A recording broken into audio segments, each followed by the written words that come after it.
आज हम औसत यानी कि एवरेज के कुछ महत्वपूर्ण फॉर्मूले देखेंगे और देखेंगे कि उन सभी को हम केवल एक फॉर्मूले से कैसे याद रख सकते हैं, या उन पांचों फॉर्मूलों के बजाय हम केवल एक ही फॉर्मूले से अपना काम कैसे चला सकते हैं। जनरली आप औसत में जो फॉर्मूला इस्तेमाल करते हैं, आप एक ही फॉर्मूला अभी तक यूज करते होंगे कि राशियों का योग बटे राशियों की संख्या। तो वो जो फॉर्मूला है वो एक्चुअल में बहुत ही बेसिक फॉर्मूला है, हर जगह उस फॉर्मूले से काम नहीं चलता। लेकिन औसत को जैसे हम पढ़ते हैं जैसे जैसे, तो उसमें बहुत सारे फॉर्मूले मिलते हैं। तो देखें, हम उनमें से कुछ 5 फॉर्मूले मैं यहाँ पर लेके आया हूं। जैसे यहाँ फॉर्मूला नंबर 1 है प्रथम n प्राकृत संख्याओं का औसत। तो पहले इस लाइन को थोड़ा सा समझ लीजिए, इसका मतलब क्या है। प्राकृत संख्याएं दोस्तों हम जानते हैं कि 1 से लेकर अनंत तक होती हैं, 1 2 3 4 5 इस तरह से हम कंटिन्यू करते जाएं तो प्राकृत संख्याएं हमको मिलती चली जाएंगी। और यहाँ n की कुछ ना कुछ वैल्यू सवाल में दी गई होगी। जैसे कि मान लीजिए n की वैल्यू दी गई हो, मान लीजिए 5, तो n की वैल्यू यदि 5 दी है तो प्रथम 5 प्राकृत संख्याओं का औसत। तो प्रथम 5 प्राकृत संख्याएं कौन सी होंगी, 1 2 3 4 और 5। अब इनका औसत निकालने का तरीका आप वैसे भी निकाल सकते हैं, राशियों का योग यानी कि सबको जोड़ के बड़े राशियों की संख्या यानी कि कितनी है, 5 है तो 5 का भाग दे देंगे, तब भी औसत आ जाएगा। लेकिन ये तो कम मान है, अगर आपको n की वैल्यू 50 दे दी जाए, 60 दे दी जाए, तो क्या आप सभी 60 संख्याओं को जोड़ के फिर उसमें 60 का भाग देके फिर आंसर निकालेंगे? तो इस तरह से तो बहुत समय लगेगा। तो यहाँ फॉर्मूला है प्रथम n प्राकृत संख्याओं का औसत बराबर, फॉर्मूला होता है हमारे पास n+1 बटे 2। तो जैसे कि मान लीजिए n की वैल्यू 50 देकर हमसे पूछा गया कि प्रथम 50 प्राकृत संख्याओं का औसत निकालिए। तो प्रथम 50 प्राकृत संख्याओं का मतलब 1 2 3 4 5 इस तरह से हम कंटिन्यू कर दें 50 तक, तो वो हो गई प्रथम 50 प्राकृत संख्याएं। और इनका औसत निकालने के लिए हमको सभी को जोड़ना नहीं है, 50 का भाग नहीं देना, केवल इस फॉर्मूले में n की जगह हमको 50 रख देना है। तो 50 + 1 बटा 2 अगर हम करेंगे तो 50 और 1 51 हो जाएगा, और 51 में हम 2 का भाग देंगे तो 25.5 यहाँ पर औसत निकल के आ गया। तो है ना, बिल्कुल सिंपल। तो इस फॉर्मूले का यूज बहुत अधिक होता है, तो महत्वपूर्ण है। नंबर 2 है प्रथम n प्राकृत सम संख्याओं का औसत। पिछले लाइन और इस लाइन में केवल अंतर है सम शब्द का, तो वहां n प्राकृत संख्याओं का औसत था, यहाँ n प्राकृत सम संख्याओं का औसत है। तो इसका मतलब क्या है, जैसे कि मान लीजिए n की वैल्यू आपको दे दी गई, उदाहरण के तौर पर 5 दे दी गई, तो इसका मतलब होता है कि प्रथम 5 प्राकृत सम संख्याओं का औसत। तो पहली 5 सम संख्याएं कौन सी होंगी, 2 4 6 8 10। तो ये है प्रथम 5 सम प्राकृत संख्याएं, इनका औसत हमको निकालना है। लेकिन यदि सम ना होती, केवल प्राकृत होती प्रथम 5, तो वो होती 2 3 4 5, ये होती प्राकृत संख्या 1 2 3 4 5। अब हम सम को देखें तो यहाँ 1 का 2 गुना हुआ है 2, 2 का डबल 4, 3 का डबल 6, तो इस तरह से ये सभी डबल हुए। तो जब संख्याएं सभी डबल हो गई तो उनका योग भी डबल होगा और औसत भी डबल होगा। इसलिए समान वैल्यू के लिए n समान हो जब, तो प्राकृत संख्याएं और सम प्राकृत संख्याएं उनकी औसत में क्या अंतर होता है कि इनका औसत जो है वो डबल होगा। तो वहां फॉर्मूला था n+1 बटा 2, यहां हो जाएगा केवल n+1, बटे का 2 हट जाएगा क्योंकि हमने 2 का गुणा किया है। और क्यों किया है, क्योंकि यहां पर योग डबल हो रहा है, इसलिए औसत भी डबल होगा। अब जैसे कि आपको आंसर निकालना है, मान लीजिए आपसे कहा गया प्रथम 50 सम संख्याओं का औसत, तो वहां पर आपको क्या करना है, बोले 50 का मान रखना है, यहाँ पर 50 + 1 51। तो एकदम सिंपल हो जाता है इस फॉर्मूले से, अगर आप इस फॉर्मूले का यूज करते हैं तो। अगला है लगातार n तक की प्राकृत सम संख्याओं का औसत। तो पिछले और इसमें अंतर केवल इतना सा है कि वहां पर n प्राकृत सम संख्याओं का औसत था, यहाँ n तक की, केवल इस शब्द का अंतर है। और इससे क्या अंतर आ रहा है वो समझ लीजिए जरा, कि n प्राकृत संख्या, मैं n की वैल्यू दोनों के लिए मान लेता हूं, उदाहरण के तौर पर 6, तो प्रथम 6 प्राकृत संख्याएं कौन सी होंगी, 2 4 6 8 10 और 12, ये हो गई पहली 6 सम संख्याएं, इसके अकॉर्डिंग नंबर 2 के अकॉर्डिंग, है ना। और फॉर्मूला नंबर 3 के अकॉर्डिंग अगर 6 तक की प्राकृत संख्याओं का औसत अगर पूछा गया है, तो ये तक की का मतलब हो जाएगा 2 4 और 6, केवल यही रुक जाइए क्योंकि उसने कहा 6 तक की, n की वैल्यू हमने 6 ली है। तो ये अंतर है, अगर प्रथम 6 का मतलब हो गया गिनती में 6 होनी चाहिए, और 6 तक की का मतलब 6 तक होनी चाहिए, यानी कि गिनती में रह गई केवल 3। तो समान वैल्यू n बराबर 6 के लिए यहां संख्याएं हैं टोटल 6 और यहां संख्याएं केवल 3, आधी रह गई संख्याएं। इसीलिए इस फॉर्मूले की अगर हम बात करें तो यहां इस फॉर्मूले में n की जो वैल्यू है वो भी हम आधी रख देते हैं, n/2 + 1, ठीक है ना। तो ये इसका फॉर्मूला निकल के आ गया। तो यहां पर मैं आपको बता रहा हूं कि फॉर्मूले भी आपको याद कैसे करनी है वो भी समझ में आ जाएगा। और इन सभी फॉर्मूलों की मैं 5 फॉर्मूले बताऊंगा, इन सभी 5 फॉर्मूलों की जगह आप केवल एक फॉर्मूले से भी अपना काम कैसे चला सकते हैं वो भी मैं आपको बताऊंगा। तो पूरा वीडियो आप अंत तक देखते रहिए। और यदि आपने अभी तक सब्सक्राइब नहीं किया है तो दोस्त प्लीज सब्सक्राइब जरूर करें हमारे चैनल को। आप देखते हैं लगातार वीडियो और आप सब्सक्राइब नहीं करते हैं तो प्लीज सब्सक्राइब कर लें और उसके नजदीक जो बेल आइकन है उसे क्लिक कर लें ताकि लेटेस्ट वीडियो का अलर्ट आपको तुरंत मिलता रहे। आगे देखें इसमें नंबर 4 में प्रथम n प्राकृत विषम संख्याओं का औसत क्या है। तो यहां पर विषम शब्द आ गया। तो प्रथम n विषम संख्याओं का औसत होता है, प्राकृत विषम संख्याओं का औसत होता है n। ये बिल्कुल इजी है, इसको याद रखना। और जैसे कि आपसे पूछा गया कि बोले भाई पहली 25 प्राकृत विषम संख्याओं का औसत निकालिए, तो आंसर क्या होगा, 25 ही होगा। तो जितनी संख्याएं होंगी n की वैल्यू जो होगी वही उनका औसत होगा, बशर्ते वो क्या होनी चाहिए, प्रथम प्राकृत विषम संख्याएं होनी चाहिए। तो आंसर हो जाएगा n। और लास्ट फॉर्मूला यहां पर है क्रमिक n तक की प्राकृत विषम संख्याओं का औसत।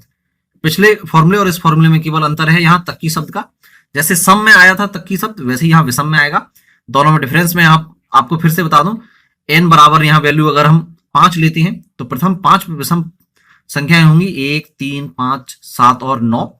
लेकिन 5 तक की विषम संख्याएं होंगी 1, 3 और 5 केवल। तो यहाँ इन दोनों में डिफरेंस ये है। तो यदि आपसे पूछा गया है क्रमिक या लगातार n तक की प्राकृतिक विषम संख्याओं का औसत, तो यहाँ फॉर्मूला बन जाएगा n+1/2। तो यदि आपसे पूछा जाता है कि भाई 55 तक की विषम संख्याओं का, प्राकृतिक विषम संख्याओं का औसत निकालिए यदि वो संख्याएं लगातार यानी कि क्रमिक हो, तो n की वैल्यू आपको 55 रखनी है केवल फॉर्मूले में और आपको यहाँ पर आंसर निकाल देना है। 55 और 1 56 हो जाएगा, 2 का भाग देंगे यहाँ पर तो आंसर आ जाएगा 28। तो ये तो थे 5 फॉर्मूले, लेकिन अक्सर जब एग्जाम में आता है तो इस तरह के इन 5 फॉर्मूलों को याद रखना और उनका इस्तेमाल करना काफी मुश्किल होता है। हालांकि मैंने आपको तरीका बताया है कि याद कैसे करना है, उनको समझना कैसे है, लेकिन फिर भी अब आ रही है उस ट्रिक की या उस ट्रिकी फॉर्मूले की जो इस तरह के सवालों को सॉल्व करने में मददगार होता है। तो मैं वापस जरा उन फॉर्मूलों पर गौर करें। जैसे कि पहला था कि n प्राकृत संख्याओं का औसत। तो प्राकृत संख्याएं कैसी होती है, 1, 2, 3, 4, 5 कंटिन्यू होती हैं। तो आपने अगर समांतर श्रेणी अगर आपने पढ़ा है तो समांतर श्रेणी क्या होता है, लगातार दो पदों के बीच में जब अंतर समान हो तो उसको कहते हैं हम समांतर श्रेणी। तो यहाँ 1 से 2 कितना इंक्रीज हुआ, 1 है ना, 2 से 3 केवल 1, 3 से 4 1, 4 से 5 1। तो जब डिफरेंस बराबर हो, चाहे 1 हो डिफरेंस, चाहे 2 हो, कितना भी हो, लेकिन जब अंतर समान होता है लगातार दो पदों के बीच में तो उसको हम कहते हैं समांतर श्रेणी कहते हैं। तो जब भी कोई भी श्रेणी समांतर यदि होगी तो उस तरह के श्रेणी को सॉल्व करने के लिए हमारे पास एक फॉर्मूला है। तो इसीलिए हम यहाँ गौर करें तो सभी श्रेणियां यहाँ पर समांतर हैं, चाहे वो प्राकृत संख्याओं का हो तो प्राकृत संख्याओं के बीच में 1 का अंतर होता है, सम संख्याएं हो तो वहां पर उनके बीच में 2 का अंतर होता है, जैसे 2, 4, 6, 8, 10। तो इनके बीच में डिफरेंस क्या चल रहा था, 2 का डिफरेंस चला था केवल। तो अंतर जब समान है यहाँ पर भी तो ये कैसी हो गई, समांतर श्रेणी हो गई। सम संख्याएं भी, यहाँ भी सम संख्याएं हैं तो ये भी समांतर श्रेणी है। विषम संख्याएं तो वो भी समांतर श्रेणी होती है, क्योंकि विषम संख्याएं होती हैं 1, 3, 5, 7, 9, इस तरह से हम कंटिन्यू करते हैं। तो इनके बीच में डिफरेंस कितने का आता है, 1 और 3 के बीच में डिफरेंस 2 का, यहाँ भी 2 का, 7 में से 5 गया 2, 9 में से 7 गया 2। तो ये भी डिफरेंस क्या है, बराबर चल रहा है। तो समान अंतर है मतलब समांतर श्रेणी। तो ये भी विषम है तो ये भी समांतर श्रेणी होगा। तो पांचों की पांचों फॉर्मूले यहाँ समांतर श्रेणी है, तो ये इसमें एक कॉमन चीज है। तो जब भी कोई श्रेणी समांतर होती है तो वहां निकालने के लिए हमारे पास जो ट्रिक है वो ट्रिक ये है कि समांतर श्रेणी का औसत, यहाँ ये चीज ध्यान रखना कि ये समांतर श्रेणी के लिए है। तो समांतर श्रेणी का औसत बराबर आप यूज करेंगे प्रथम पद प्लस अंतिम पद बटे 2। ये फॉर्मूला आप इस्तेमाल कीजिए। समांतर श्रेणी का औसत बराबर प्रथम पद उस श्रेणी का प्लस उस श्रेणी का अंतिम पद और उसमें 2 का भाग दे दीजिए, क्योंकि यहां पर आपने 2 संख्याएं ली है इसलिए 2 का भाग लगेगा। तो कंसेप्ट औसत का ही है, लेकिन ये फॉर्मूला आप याद रखें। अब देखिए इसको इस्तेमाल कैसे करना है वो मैं आपको यहाँ बता दूं। जैसे यहाँ हमने फर्स्ट फॉर्मूला जब इस्तेमाल किया था तो हमने निकाला था यहाँ प्रथम 50 प्राकृत संख्याओं का औसत निकाला था, 25.5 आया। तो हमने इस फॉर्मूले में n की जगह 50 रखा था। लेकिन अभी हम क्या करेंगे, जैसे प्रथम 50 है तो प्राकृत संख्याएं 1 से शुरू होती हैं, ये मैंने आपको बताया, इस तरह से कंटिन्यू चलती हैं। और प्रथम 50 हैं तो 1 से कहां तक होंगी, 50 तक होंगी टोटल। तो प्रथम पद क्या है यहाँ पर 1 और अंतिम पद क्या है यहाँ पर 50 होगा। तो 1 + 50 बटा अगर 2 हम करें, प्रथम पद प्लस अंतिम पद बटे 2, यही ट्रिक हमने बताई है। तो इसका हम क्या करते हैं 51/2 यानी कि 25.5। तो वही आंसर निकल के आएगा यहाँ पर जो अभी हमने निकाला था उस फॉर्मूले से। तो वो फॉर्मूला और ये ट्रिक दोनों ही जो है वो एक ही बात है, वहां पर बड़े ही काम की है। सेकंड में हम देखें अब चाहे सम के लिए हो, जैसे सम में हमने कहा था कि प्रथम 50 प्राकृत सम संख्याओं का औसत, तो पहली 50, अब हम कहेंगे उनमें पहली सम संख्या होती है 2 और 2 4 6 इस तरह से आप कंटिन्यू करेंगे, और 50वीं सम संख्या होगी 100, ठीक है ना। पहली जब 2 होती है, दूसरी जब 4 होती है तो डबल होता है, इसका मतलब 50वीं सम संख्या होगी 100। तो प्रथम पद है 2, अंतिम पद होता है उसमें 100, इन दोनों को जोड़ के यदि आप 2 का भाग दे दें तो 102 में आप 2 का भाग देंगे, कितना आएगा? 51 ही आएगा आंसर। तो इस ट्रिक से भी आप कर सकते हैं, यहाँ इस फॉर्मूले की आवश्यकता नहीं है आपको। तीसरे में हमने किया था कि लगातार n तक की प्राकृत सम संख्याओं का औसत, तो वहां हमने किया था कि कोई भी आप संख्या अगर मान लें कि 50 तक की, तो 50 तक की मतलब 50 तक रह जाएगा, शुरुआत तो सम संख्याओं की 2 से ही होगी, 2 4 6 इस तरह से आप कंटिन्यू करेंगे, लास्ट में 48 और 50 तक की निकालनी है। तो प्रथम पद 2 और अंतिम पद 50 हो गया, तो इन दोनों को हम जोड़ के 2 का भाग देंगे तो कितना आएगा? 52/2 मतलब 26। तो अगर आप इसका इस फॉर्मूले से भी करते हैं तो 50 की n की जगह 50 रखें, 2 का भाग दें और 1 जोड़ें, तो 2 का भाग दिया 25 और 1 26, तब भी आंसर 26 आएगा, और ऐसे भी आंसर 26 आया। तो ये जो ट्रिक है वो हर जगह अप्लाई हो रही है। ऐसे ही विषम में भी होगी। अगर आपसे कहा जाता है कि प्रथम 50 प्राकृत विषम संख्या का औसत, तो प्रथम 50 अगर n की वैल्यू हम 50 लेते हैं तो आंसर यहाँ 50 ही आना चाहिए। और अगर हम अपनी ट्रिक से करके देखें, हमको भाई मान लीजिए फॉर्मूला ये याद नहीं है, वैसे तो बिल्कुल सिंपल है, लेकिन याद नहीं है तो कैसे करेंगे? n की वैल्यू आप 50 ले रहे हैं तो प्रथम 50 प्राकृत विषम संख्या है, तो पहली विषम संख्या तो एक ही होगी, और फिर उसके बाद 50वीं विषम संख्या कौन सी होगी? हम जानते हैं कि 100 तक की संख्याओं में 50 सम होती है, 50 विषम होती हैं, तो 100 जो है वो सम है, और उससे पहले 99 जो है वो 50वीं विषम संख्या है। तो 99 और 1 हम जोड़ेंगे तो कितना हो जाएगा? 100 प्रथम पद प्लस अंतिम पद है ना, बटे 2, तो क्या आएगा? 50। तो 50 प्राकृत विषम संख्याओं का औसत 50 ही आ गया, ठीक है ना, इसीलिए फॉर्मूला n हो जाता है यहाँ पर। और ठीक ऐसे ही हम इस लास्ट को भी, इसको भी कर सकते हैं। तो आपको जहां तक है समझ में आ गया होगा, ये जो फॉर्मूला है वो समांतर श्रेणी के लिए अप्लाई होगा हर एक कंडीशन में। यदि मान लीजिए आपको कोई श्रेणी ऐसे दी गई है कि 5 10 15 इस तरह से कंटिन्यू करके आपको दे दिया गया, बोले 565, बोले इसका औसत निकालिए इस श्रेणी का, तो 5 का अंतर चल रहा है, तो इस श्रेणी यहाँ पर 5 का अंतर, यहाँ पर 5 का अंतर, तो ये श्रेणी कैसी होगी? समांतर श्रेणी होगी। तो इसको हम कैसे करेंगे? अब इसके लिए फिलहाल पांचों फॉर्मूले से कोई भी फॉर्मूला अप्लाई नहीं होता है, फॉर्मूले से कर सकते हैं।